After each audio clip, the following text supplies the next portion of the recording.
चलो आओ चलते हैं ग्रिफिथ एक्सपेरिमेंट के बारे में। क्या पढ़ाने जा रहे हैं? Griffith experiment. ग्रिफिथ ने किसके बारे में बनाना चालू किया कि भाई वो क्या वो चीज है जो आने वाली पीढ़ी में जाता है, वो क्या चीज है उनको नहीं पता है, वो पता लगाने जा रहे हैं कि वो क्या चीज है जो आने वाली पीढ़ी में जाता है। उन्होंने एक्सपेरिमेंट किया जिसका नाम था ग्रिफिथ एक्सपेरिमेंट और उस एक्सपेरिमेंट को नाम दिया ट्रांसफॉर्मेशन प्रिंसिपल।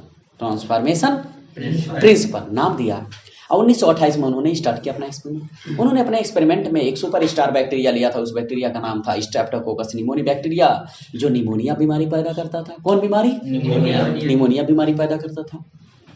उसने उस बैक्टीरिया को लिया और एक बीकर में, एक किसी प्लेट में रख दिया और उस प्लेट के अंदर rasgulla, vitamin, nutrition, amino acid, protein सब चीज डाल दिया। बैक्टीरिया उसको खाया पिया, सेक्स किया उसके अंदर और संख्या को बढ़ा दिया। जब संख्या देखा बहुत ज्यादा हो गया तब बैक्टीरिया सोचा आओ देखते हैं कौन। अरे देखा वो तुम संख्या बना दिए, अरे यार इसमें तो अलग अलग बैक्टीरिया दिख रहे हैं। डाले कुछ और थे, निकले कुछ और। इसमें तो दो प्रकार के बैक्टीरिया दिख रहे हैं, एक देख रहा है एकदम चिकना चिकना, एक के शरीर पर खुरदुरा खुरदुरा वाला बैक्टीरिया। जो चिकना था उसको स्मूथ बैक्टीरिया कहा और जो खुरदुरा वाला बैक्टीरिया था उसको रफ बैक्टीरिया कहा। स्मूथ वाले को यस से रिप्रेजेंट किया और रफ वाले को, खुरदुरे वाले को आर से रिप्रेजेंट किया। हाँ, आर स्टेन और यस स्टेन के नाम से जाना दिया। अब उसके बाद क्या हुआ, कहा ऐसे नहीं चलेगा, ऐसे नहीं चलेगा, आग लगा दो, जहर लगा दो, पूरे एरिया में फैला दो, ऐसे चलेगा। कैसे चलेगा? उसने क्या किया, एक चूहिया लिया। चूहिया कहा बहन जी आप भी आइए, थोड़ा आपको भी लेना एक्सपेरिमेंट में। उन्होंने क्या किया, उस आर स्टैंड को लिया इंजेक्शन में और चूहिया के ऊपर लगा दिया। देखा इसका असर क्या होता है। चूहिया कूदने लगी, च्यों च्यों करके मस्तिष्क खेलने लगी, उसको कुछ हुआ ही नहीं। फिर कहा कि अब आर वाले थोड़ा चुपचाप बैठो, हम यस वाले को ले। यस वाला घातक था क्योंकि उसके ऊपर पॉलीसैकेराइड की लेयर थी, बहुशर्करा की लेयर थी, वो बहुत बीमारी पैदा करता था। ये आर वाले को ले जाकर चूहिया माइस के ऊपर डाल दी। चूहा मर गया, चूहिया मर गई, बेचारी मारी गई चूहिया। बहुत दुख हुआ चूहिया को मारे, ये तो सच में घातक है। फिर कहा कि आओ यस वाले तुमको और कुछ कार्यक्रम करते हैं। यस वाले को गर्म कर दिया हाई टेम्परेचर पे, और गर्म करने के बाद उसको इंजेक्शन लेके चूहिया के अंदर डाला। चूहिया खेलने कूदने लगी क्योंकि उसके पॉलीसैकेराइड की जो लेयर ऊपर थी, बाहर शर्करा की लेयर, वो डिस्ट्रॉय हो गई। नहीं, दूसरे पे किया कई। ठीक है, बोलो। तब क्या हुआ, उसको हिट करके यस वाले किया, चूहा जिंदा हो गया चूहिया। फिर कहा कि आओ यस और आर दोनों मिला के डालते हैं एक बार, देखा जाए तब कितना वो क्या करती है। उन्होंने क्या किया, यस को हिट किया और आर को लिया। तो जब यस को हिट किया तो यस के ऊपर जो शर्करा की लेयर थी वो कहाँ चली गई, आर के ऊपर चली गई। वो आर के ऊपर अब आर घातक हो गया। अब फिर लगाया, फिर चूहिया मर गई। तो वही ट्रांसफर हो गया। इसी को ट्रांसफॉर्मेशन प्रिंसिपल कहते हैं कि यानी उनकी जो लेयर थी आर वाले पे जाके ट्रांसफर हो गई, तो ट्रांसफॉर्मेशन प्रिंसिपल ग्रिफिथ ने दिया था।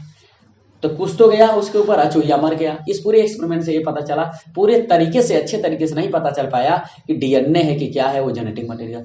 तब एक बीड़ा लेके आए ग्रिफिथ एक्सपेरिमेंट। वो आए हाथ से और चेस्ट से, हमने दोनों मिले कहे ओ आओ अब हम करते हैं। ग्रिफिथ साहब आप बैठ जाइए, अब तेल लगाइए बैठ के अपने शरीर में, आप आराम कीजिए लैब में। इन्होंने किया, इन्होंने अपने एक्सपेरिमेंट में एक बैक्टीरिया वायरस लिया जो बैक्टीरिया को छेड़ता था, बैक्टीरिया इन्फेक्शन करता था। उस वायरस का नाम था बैक्टीरियोफेज। ले लिया और दो रेडियो एक्टिव एलिमेंट लिया, एक था सल्फर 35 और फास्फोरस 32। तो सबसे पहले इन्हें 3 स्टेज लिया। पहला इन्फेक्शन कराया, दूसरा ब्लेंडिंग होता है, दूसरा होता है सेंट्रीफ्यूगेशन। संक्रमित और कुंडलित, पता नहीं हिंदी में क्या होता है, याद नहीं है। इन्फेक्शन मतलब, अब जो किया सल्फर वाले रेडियो एक्टिव को बैक्टीरियोफेज पे पूरा लपेट दिया, उनके ऊपर पूरा लपेट दिया बैक्टीरियोफेज के ऊपर, और फास्फोरस को रेडियो एक्टिव P32 को भी पूरा बैक्टीरियोफेज पे लपेट दिया, और ई कोलाई बैक्टीरिया के अंदर उनका इन्फेक्शन कराया। तो जो डीएनए था बैक्टीरियोफेज का, वो बैक्टीरिया के अंदर गया, ई कोलाई के अंदर गया, भजन किया, संख्या बढ़ा दिया। फिर उसको संख्या जब दोनों बढ़ा दिए तब उसको सेंट्रीफ्यूगेशन मशीन में डाल के खूब, जैसे मिक्सर मशीन होता है, घुर घुर घुर घुर पूरा मतलब घुरघुरा दिया। अब पूरा मिल गया पानी। नहीं, पानी को डाल के एक डंडा डाल के झंग झंग झंग झंग। तो जब सबको दोनों को मिला दिया तो जो सल्फर वाला बैक्टीरियोफेज था, सल्फर वाला, वो एकदम हिलाने पे एकदम ऊपर आके जमा हो गया, पानी के ऊपर आ गया उस बैक्टीरियोफेज के। और जो फास्फोरस था उगन का पते नहीं, दूध में दूध और पानी पता नहीं मिल गया, पते नहीं कहाँ चला। जो सल्फर वाला था उसको ऊपर से नया डिटेक्ट किया था, इसमें तो सल्फर है, ये तो ऊपर आ गए, ये तो गया ही नहीं अंदर। ये सल्फर यानी ये प्रोटीन है, अब सल्फर प्रोटीन में पाया जाता है। अब ये तुम बाहर हो, तुम नहीं हो genetic material. Without any exception can prove the DNA is the genetic material by Hershey and Chase experiment. बिना किसी अपवाद का हार्शे और चेस एक्सपेरिमेंट ने डीएनए को प्रूव करके दिखा दिया। बोलिए वृंदावन बिहारी लाल की जय। अब फास्फोरस को देखा मिलाया है, फास्फोरस उसके अंग में चला गया, वो ये तो पता ही नहीं चला कहाँ चला गया। तो फास्फोरस कहाँ पाया जाता है? डीएनए में, बता रहे थे। तो इससे कैलकुलेट हुआ, इससे मतलब निकल गया कि डीएनए ही वो चीज है जो आने वाली पीढ़ी में ट्रांसफर होती है according to Hershey and Chase experiment सन 1952। Use the bacteriophage virus and radio active element phosphorus and sulphur, phosphorus puberty sulphur एस्पेटिस। ये बाहर के होंगे कौन? हाँ, ये सब फॉरेन आइटम है। हार्शे और चेस नाम ही है, चाइनीज व्यवस्था। अब उसके बाद कौन था? हम बताए थे लैक ओपेरान। लैक का मतलब लैक्टोज, ओपेरान का मतलब collection of gene to perform the similar function. उन्होंने अपने एक्सपेरिमेंट में ई कोलाई बैक्टीरिया जिसके अंदर 207 जीन जो 75 ओपेरान बना था।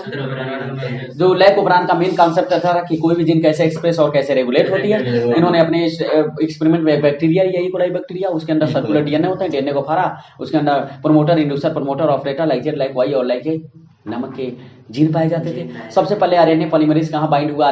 प्रोमोटर रीजन पे, और इंड्यूसर को कहा भाई इंड्यूस हो जाओ, प्रेरित किया, उसे एमआरएनए बना, एमआरएनए से इनहिबिटरी प्रोटीन बना, इनहिबिटरी प्रोटीन जाकर ऑपरेटर रीजन से बाइंड हो गया, उनके कार्यक्रम को ब्लॉक कर दिया इनहिबिटरी प्रोटीन जो कार्यक्रम को होने ना दे। फिर कहे आई ग्लूकोज और लैक्टोज मीडियम में रखे थे, अब इसको लेके चला गया कहाँ? लैक्टोज मीडियम में। वो लैक्टोज क्या किया? लैक्टोज क्या करता है? उस इनहिबिटरी प्रोटीन को डिस्ट्रॉय कर देता है, एरिया पूरा खाली हो गया, आरएनए पॉलीमरेज बाइंड हुआ और उसको क्या किया? उस सबको प्रेरित कर दिया, वो बनाया पॉलीसिस्टोनिक आरएनए और उससे लैक्जेड बनाया।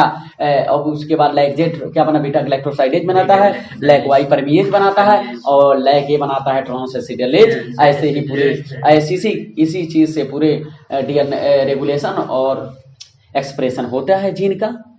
Lack operon. उसके बताए थे जेनेटिक कोड जो 64 होते हैं। उसके बताए थे यूसीएजी